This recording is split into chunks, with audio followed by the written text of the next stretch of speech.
Ayan, meron tayong nakitang comment dito. Paano nga daw i-take si Reishi Melanie times 10?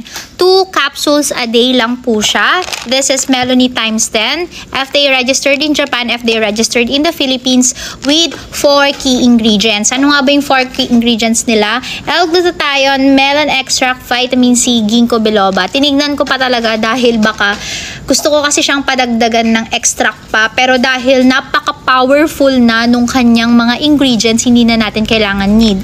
Bakit powerful yung ingredients neto? Meron siyang vitamin A na, source from melon. SOD yan yung anti-aging, the fountain of youth na makukuha sa melon mismo. And yung ginkgo biloba naman, napakadami niyang benefits sa ating brain.